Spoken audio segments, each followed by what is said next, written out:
Everybody, welcome to the working group on ethical uses of AI or AI alignment. And we've been talking here for a bit. I forgot to hit record. And I think, Terrence, you were starting to characterize sort of one of the concerns about AI, and I was echoing that I don't, one of the questions I have is I don't know when somebody is using AI. And I think that for the most part, AI is getting used without developers or contributors um, citing it or acknowledging its use. So I think that there is an unacknowledged use of AI tools that is permeating open source. Um,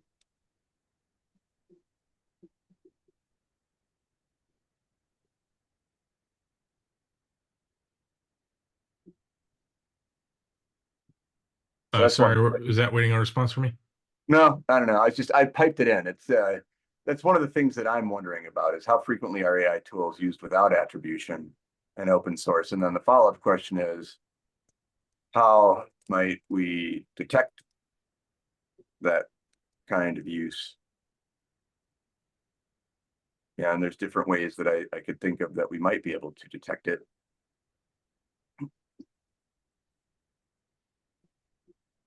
I also think when it comes to open source and producing code more generally, that it's likely AI is going to generate a ton of code compared to what humans would generate in the same time period, and that will lead to an accelerating mountain of technical debt that every organization needs to overcome. And I think we're maybe a year out from most folks recognizing that problem. So just to make sure I heard this correctly, we said that there's a version right now where AI is opening its own PRs. Yeah. What Copilot is? Okay. Um, is there any known version of either Copilot or another source that is opening issues? I am not aware of one. That's a good question, though. That would just further supplant a management issue, right? So it's um, if it's opening PRs, obviously a maintainer has to merge the PR. So there's some level of protection, arguably. If it's issues, that could get out of hand quickly. And just based on what we've seen in previous years with development, that's something that if gamified could, I don't know if that's the right word, but that could Huh. actually tear down a project faster than anything. Yeah, I mean, I think when you say gamified, I think you mean that people just kind of have fun using the AI, and eventually it generates a mountain of problems. Well, there's also AI as an abuse vector. People using agentic AI, for example, to brigade a project. Even if Copilot won't automatically open up your pull requests, you can still use MCPs and other things like that that may or may not be throttled to pound a project into oblivion. Imagine a agentic AI opening hundreds of even opening hundreds of PRs and the waste of time that would be. Um, I think I I think it I think the potential for brigading is pretty is pretty intense. And Terrence, just for alignment purposes, I'm also an AI skeptic, but here to engage with the topic anyway. So I appreciate your perspective. Yeah, mine is quite a bit, or I guess my use case is somewhat different. I don't know that I could fully consider myself an AI skeptic because there are many times when I jump to AI, but I jump to AI for efficiency of program management. Um, and in some cases, some quicker code learning because where the experience I have is more management directive than it is direct coding. I understand the coding, I just need to work through it. And so there's a number of cases when I will use it just as a learning mechanism, and there are other cases in which some of it may be copied, but what's copied is general standard form and it's generally available on other resources that I just was not as quick to find. Um, I think the important thing is just defining what our boundaries are, being thoughtful in defining our boundaries explicitly. And I yes, respect anyone who's gone through that process for sure. good deal. Right. Yeah, yeah. I don't know if you have anything that you want to add Yeah, to I was the. just so my background is in AI governance. I'm just starting on my new journey in the field of AI governance, and I am uh, a compliance and governance guy now. So I am just curious that um if somebody like if somebody's trying to achieve a goal, like somebody's trying to develop a software using the AI tool, so how are we going to how are we going to consider him, right? Is he or she will be the owner of that software, or I mean, is he, what can be the appropriate word for it? Is he the author? I mean, particularly, yeah, you were right, credit ownership of the software. So this is my first concern. And with regard to uh, the transformers or like chat gpt and these kind of things, so I was just using this tool a day, I think on Thursday or on last Thursday. And I'm just trying something new on it. And I asked the chat GPT that, hey, what's my curse? And don't explain, just tell me what is my curse. And it start telling me that, hey, your curse is blah, blah, blah. And then I asked the model that, how do you know this information? So it start telling me that, hey, I am just trying to judge you from the conversation that you are doing with me. And this is the way it start judging my how am I. So I'm just curious that in future, how are we going to tackle these kind of things as a responsible, or as a ethical ways. So I think I understood that you asked ChatGPT to tell you what your curse is, Yeah, absolutely. and so your concern is what are the ethical implications of that AI actually answering that question? Yeah, and actually it answered very accurately. I tried to use my wife's phone and I asked the same questions, the same set of questions, and it was judging absolutely right. And I was very shocked that it is predicting based on the text only. So in future, how are we going to control these kind of things?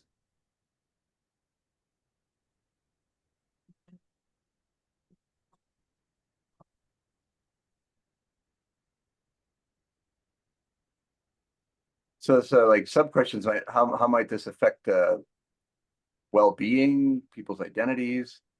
Absolutely. Seems like that's a pretty major question.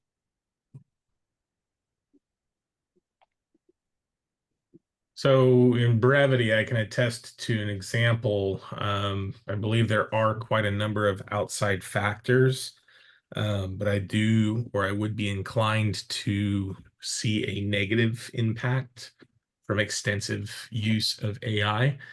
Um, Basically, I have a contributor who did at one point have a position of, uh, we'll say leadership, not necessarily power. Um, and they still have to this day what I would consider a misappropriated interpretation of that position. Um, a lot of the commits, whether not specifically that they were generated by AI, like Copilot within it, but they were generated outside of the commit with AI, and it's very clear that there's not really a lot of thought to it, nor a lot of editing. In addition to that, there's just some other things about that contributor where that's been shown as a regular occurrence for them to utilize software, and that's, I believe, aided in the what do you call it? For somebody who seemingly should be is or should be dependent upon human interaction, they've interacted too much with AI, and I think that perpetuates the mental or social issues that they have. So I I guess I'm saying I would agree with it, and I think there is some decline to be heavily concerned about because it's real, and I've been dealing with it one-on-one, if you will, uh, or 2 or 3 on 1 for the last 12 to 18 months. So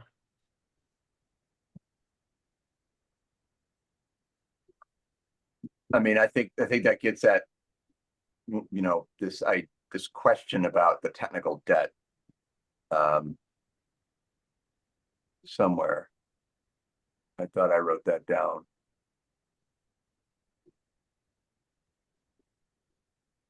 Oh yeah, technical debt. At what point does the technical debt become untenable. untenable? Yeah. It's up above with mine. Yeah. Yeah, back up there after the mission established covered policy. You find it?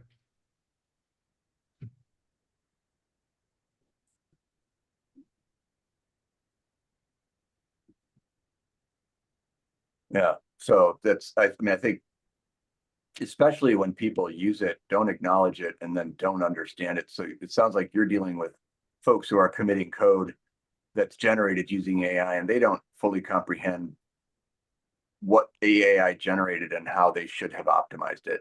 That's cognitive debt. You call that cognitive debt? Yeah, because technical debt, you understand what happened and you made a trade-off. And you bet on it being easier to fix in the future than it is in the moment. Cognitive debt means you don't even understand how the system works anymore. And I think that's a lot more dangerous.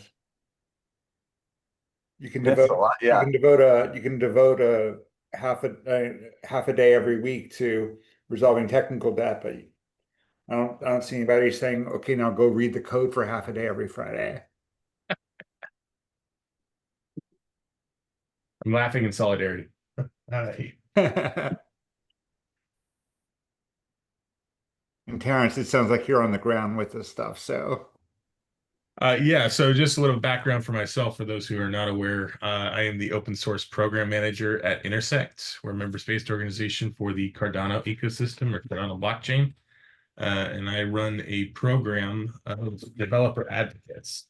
So basically developers with middle ground experience that are in a position where they may need to be demonstrating higher capability in terms of leading others while also growing in their own development.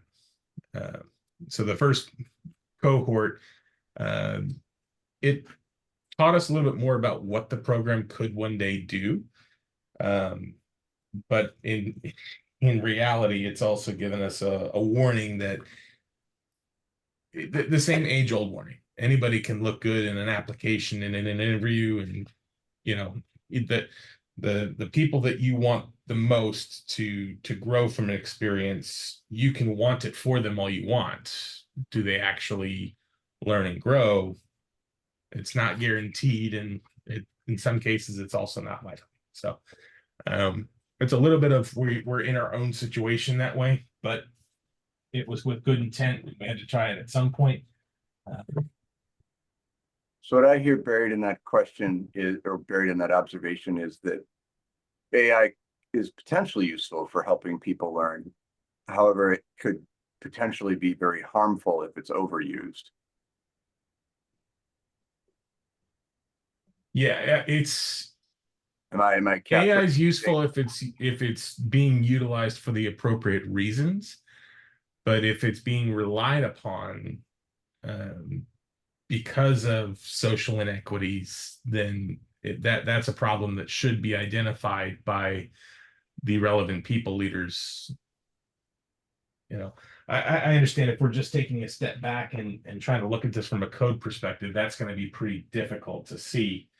Um, but that's where I would, I guess, encourage this, and why I'm excited to see if we can get the community managers group back up and going too, is how can we become more comfortable with one-on-ones with our developers, right? Like that should be a regular thing. And maybe I'm coming from corporate America with that, but you got to have some form of detailed, here I am. And that's the number one thing that I've encouraged my developer advocates to do. Is I said, hey, look, here's the thing. You guys are going to lead these meetings. You guys are going to do whatever else. When you're showing up, your camera on. And when you're out here in the community, you need to make yourself available.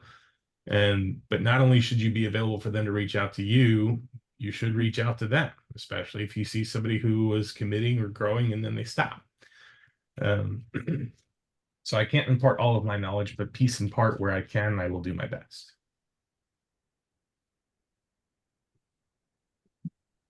All right, that sounds good. Sorry, I probably talked too fast for you to type. So you have to just. No, I think I got the gist of it in there. I mean, I think this is a nice, helpful list. Does anyone have anything? I have one more question related to the Terence point, which is that if somebody is trying to create something using AI, if somebody's trying to develop a software or something like that using AI, so what about the licensing? How are we going to license that software or that particular piece of code? I do believe the Apache Foundation already has some things that are out there, but if I understand correctly from a first glance, they're pretty general. And I think that's intentional. I don't think they want to be super prescriptive as of right now, because it does come down to the organization, to the project, and how limited can you be for your community to still remain involved. So I'm gonna circle back for just 1 second to why I'm here from the first meeting. That's context that we missed today. I'm with the Organization for Ethical Source. I'm the creator of Contributor Covenant, and we just we spent a year and a half developing version 3.0 of Contributor Covenant collaboratively within OES and with input from the community. And one of the things that we struggled with was defining within a code of conduct community norms around AI usage. And we spent weeks discussing the topic and finally realized that there are not consistent norms across communities yet. There are not consistent norms across open source yet. People are still figuring this out. So we decided to avoid the topic altogether and just we put it under the heading of attribution. Always giving attribution for your work.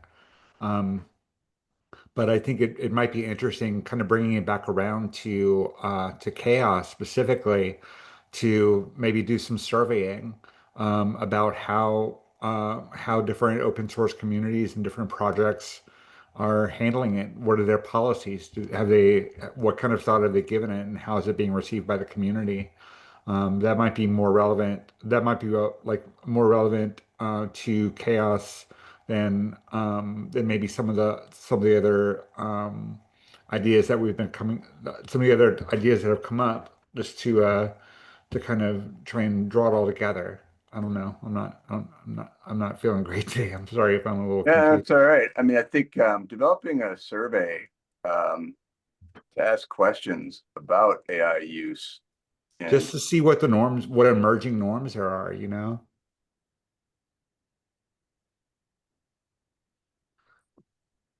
I wonder, I guess what I was trying to say is I wonder if that's foundational work that maybe we'd want to start with before we choose more specific directions to go in.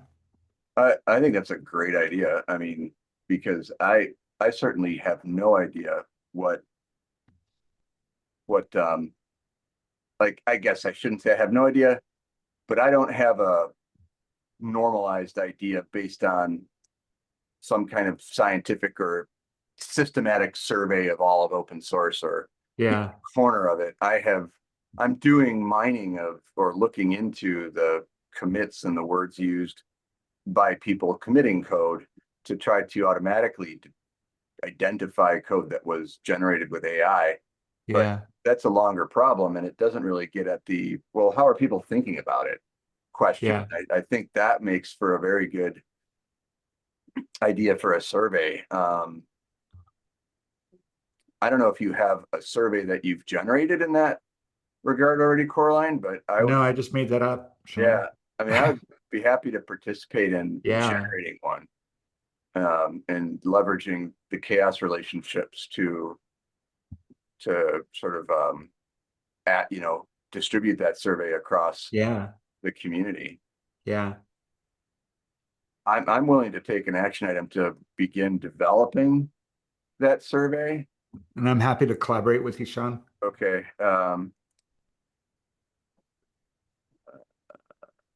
I've got one thought here. Yeah.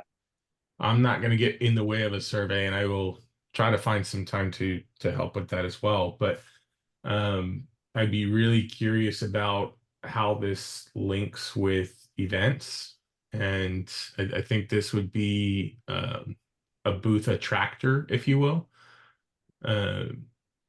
just in terms of being purely open. Hey, come talk to us about AI, and whoever us is, right?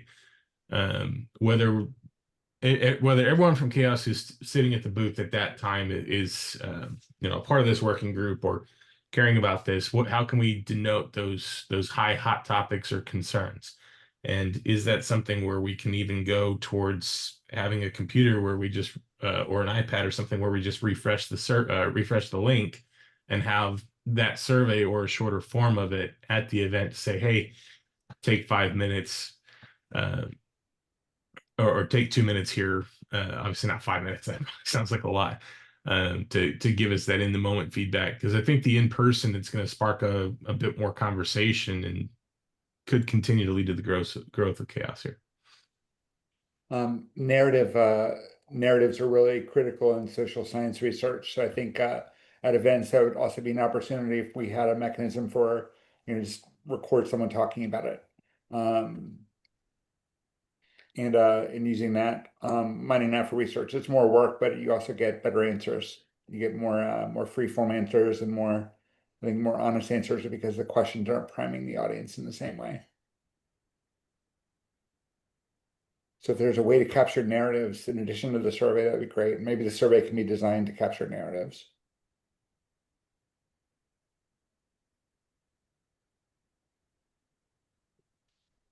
I'm thinking of how to note that.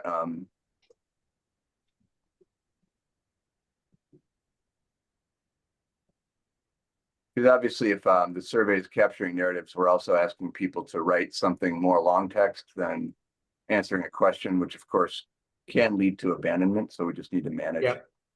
Manage. I think that's where what you were talking about in terms of leveraging existing CHAOSS relationships could really make a difference, because it's people that CHAOSS has relationships with that maybe would be more likely to answer the questions than a general purpose public survey.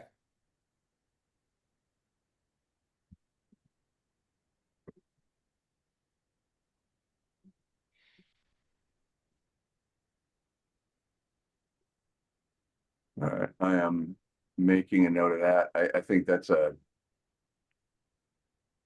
great idea.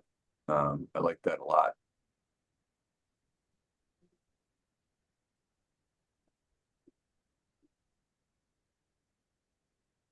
And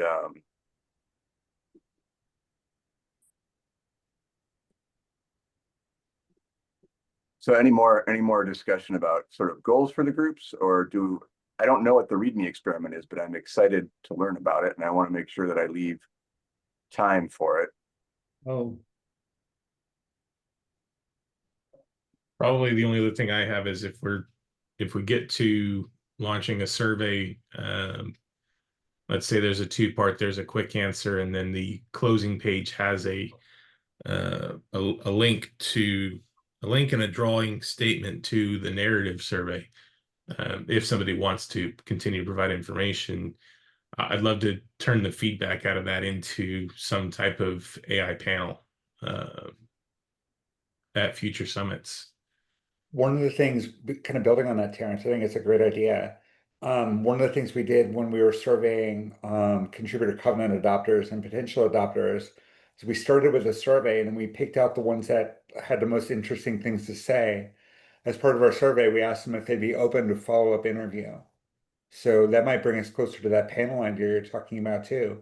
If we pick out interesting responses or representative samples of people who have strict or loose, strict or permissive AI use policies and get them in conversation together, I think that that's incredibly valuable. I love that idea.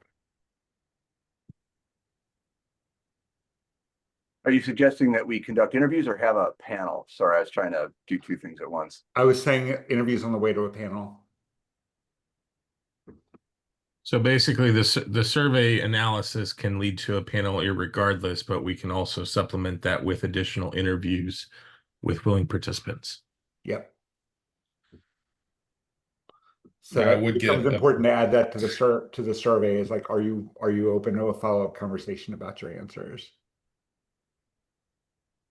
now I might posit a theory that there's additional benefit by having that on the narrative piece. Yeah, That I way would agree with you're that. a couple of methods of stepping in. Yeah, engagement. Yeah. Because I would hate to take somebody who responded to a 2-minute survey and they just said, "Well, yeah, I'll interview to be on a panel or whatever." And it's like that's Oh, we still pick out the interesting ones. We pick out the interesting or representative ones. It wouldn't be a given. right. These are great ideas. All right. I created a document that is presently blank um, to start working on the survey. Awesome.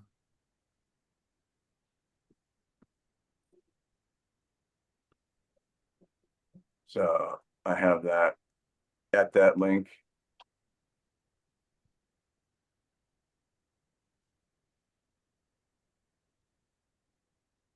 And there's not much there right now, but it gives us a place to collaborate and get started. Great. So I think are there other things about the sort of the group? There's a lot, we captured a lot of information. I think the survey is a good idea. It might help us get to a deeper understanding and build these panels through interviews. And as you suggested, I think that's a fantastic idea. Do we want to do this README experiment, though I don't know what it is? Or do we want to continue talking about that? Just getting our ideas down. I'm good with whatever. I guess I'm a little curious about this experiment.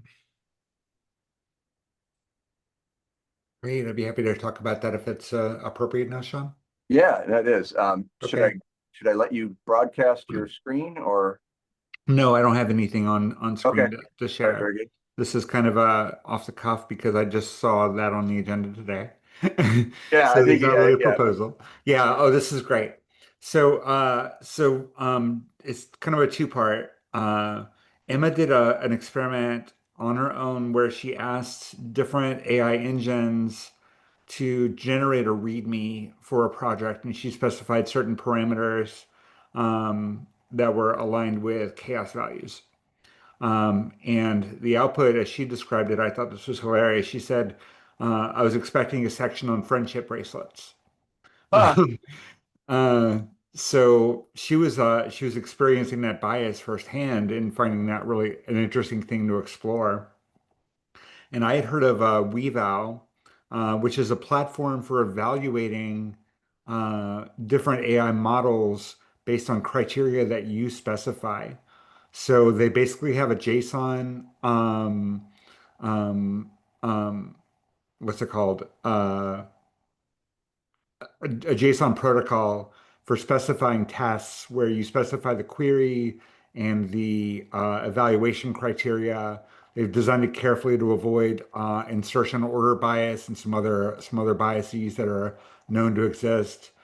So everything is scored independently according to kind of a Likert scale. Um, and it's completely open-ended.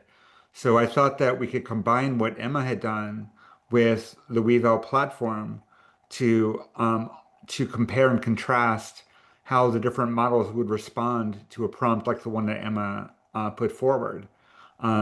Establish that as as an evaluation on this platform, and that's something that then can be run again over time and continually used to evaluate which models are most aligned, coming back to AI alignment, most aligned with chaos values.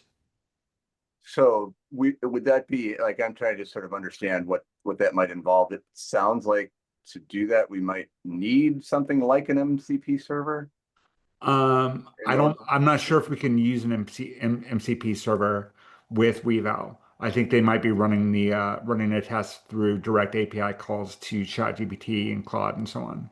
I see. So But I haven't dug down that deep into it. So this would be more of an alignment experiment and less of a um, less less useful than if we could also test with MCP. I I see. think So let me just so I think what is suggested here is that we might contribute an eval yes, if I'm understanding now.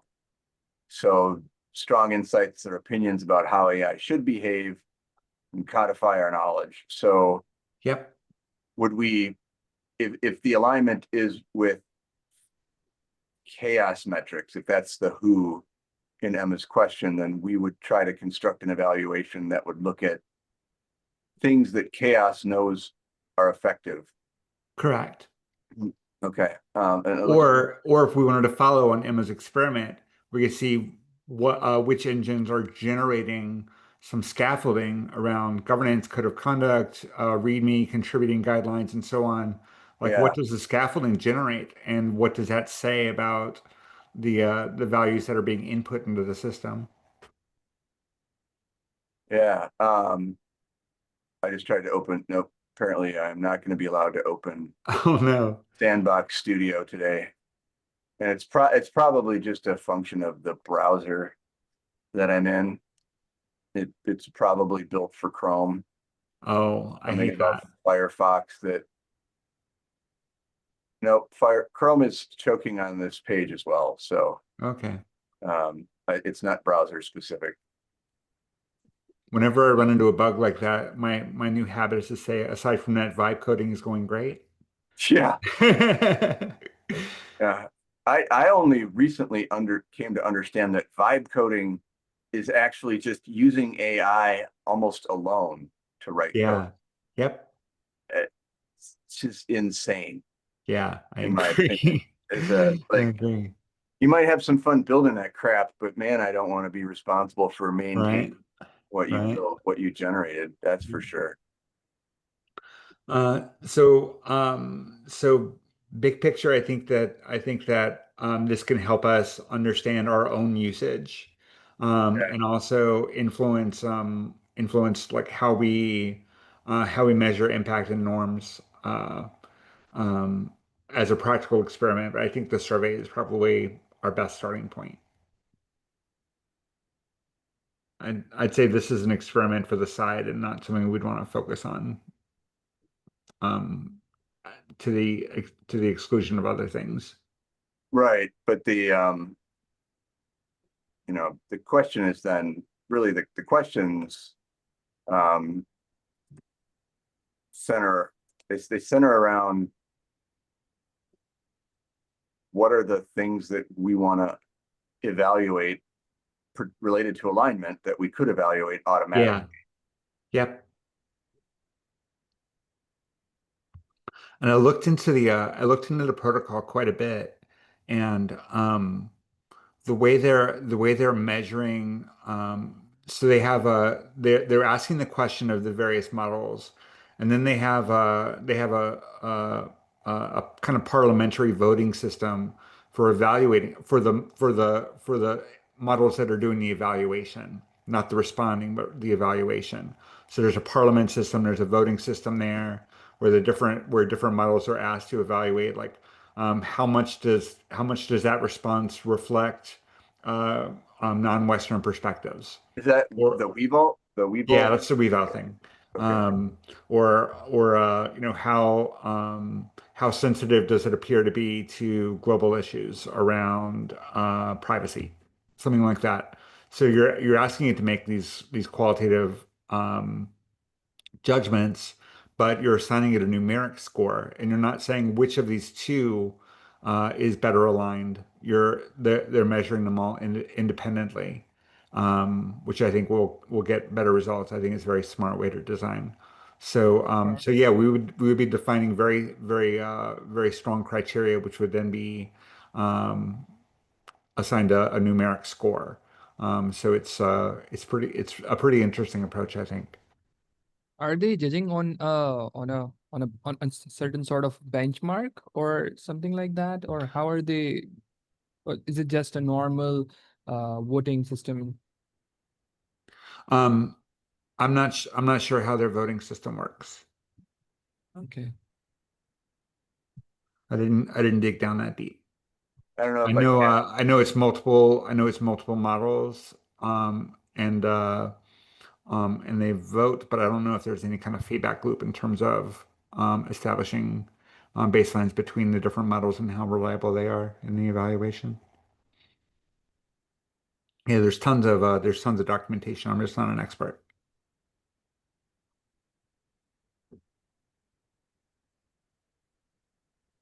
So here, this is the explanation of what they're doing to evaluate, right?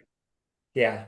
And this is sort of the generic version of the methodology. And then any evaluation that we built would presumably try to conform to this. Is that approximately right? It's more or less a protocol. It's a Okay. protocol for designing evaluations and a platform for executing those evaluations.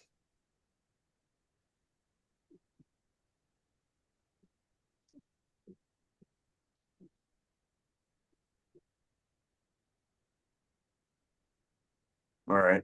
Yep. And explore featured results. Now I'm just curious.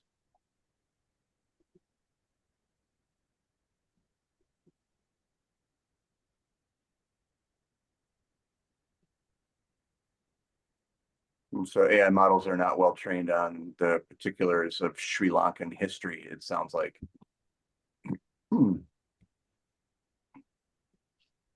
Which, given the biases that I would theorize exist, doesn't shock me. Yep. And the great thing about these evaluations is that they can be rerun easily. So you can get some I don't know if their platform supports it. I don't know this yet, but you could potentially get longitudinal data and see which models are improving according to different criteria as well. Yeah, I mean, I longitudinal data would be awesome. Yeah, I think obviously it's actually pretty easy to get if you keep a record of the previous scores, right? sure. Um, it may be something this site does not do, but we could do on its behalf Yeah, if we wanted to. for sure. Um, this has been a great discussion. We're running out of time. We have a couple minutes left. Anything else that we want to cover, or just kind of get to the AI alignment survey and see y'all next time? I guess I have one question here. Yeah. Um, is there currently anything, be it some other implementation of Grimoire Lab, Augur, or something else that is looking more broad form at the I guess the revolution of AI commits? I mean, my research group is working with Josh Intron's research group at the Syracuse University, and we are working to be able to identify commits that include AI that where that AI has been attributed or not. So if there is unattributed AI, then that's kind of what we're trying to collect or try to understand. And we're looking at an Augur database of about 118,000 repos that include just a gigantic number of open. This is a ton of LF repos. I don't want to say that it's all of them, but it includes a ton of LF repos as well as open source scientific software, Apache, public interest in government software. So it includes a lot of different things. Yeah. And so we are doing that.